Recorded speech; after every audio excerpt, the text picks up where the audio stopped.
IELTS listening score improve ചെയ്യാനായിട്ട് നമുക്ക് എല്ലാവർക്കും അറിഞ്ഞിരിക്കേണ്ട ഒരു സീക്രട്ട് സ്കില്ല് പഠിപ്പിക്കാനാണ് ഇന്ന് ഞാൻ വന്നിരിക്കുന്നത്. അതെന്താണ് ആ സീക്രട്ട് സ്കിൽ എന്നല്ലേ? അതാണ് നോട്ട് ടേക്കിംഗ്. അതിൽ ഫസ്റ്റ് ടിപ്പ് എന്ന് പറഞ്ഞാൽ don't write the full sentence.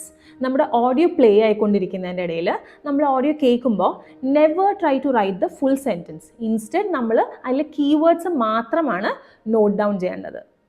Four example, the lecture starts at 10:30 AM in the main hall എന്നാണ് നമ്മൾ ഓഡിയോയിൽ കേൾക്കുന്നതെങ്കിൽ 10:30 AM മെയിൻ ഹാൾ എന്ന് മാത്രം നമ്മൾ കേട്ടുകൊണ്ടിരിക്കുമ്പോൾ നമ്മൾ ജോട്ട് ഡൗൺ ചെയ്യണം.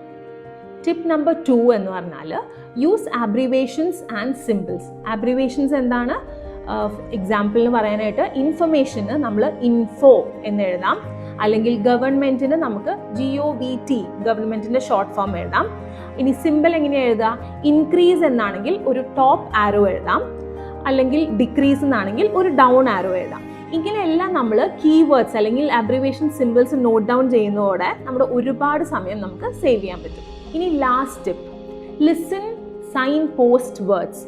അതായത് എപ്പോഴും നമ്മുടെ ഓഡിയോയിൽ ഹൗഎവർ, ഫർദർമോർ, നൗ എന്നൊക്കെ പറയുന്ന സ്ഥലത്ത് നമ്മൾ മനസ്സിലാക്കണം പിന്നീട് അവർ പറയാൻ പോകുന്ന ഇൻഫർമേഷൻ ഇമ്പോർട്ടൻ്റ് ആയിരിക്കും. അതിനെ റിലേറ്റ് ചെയ്യുന്ന ഒരു ക്വസ്റ്റ്യൻ നമ്മുടെ ക്വസ്റ്റ്യൻ പേപ്പറിൽ മിക്കവാറും ഉണ്ടാവുമായിരിക്കും. നിങ്ങൾ IELTS അല്ലെങ്കിൽ സ്പോക്കൺ ഇംഗ്ലീഷ് ക്ലാസ്സസ് ട്രൈ ചെയ്യുന്നുണ്ടെങ്കിൽ do feel free to contact me in this number.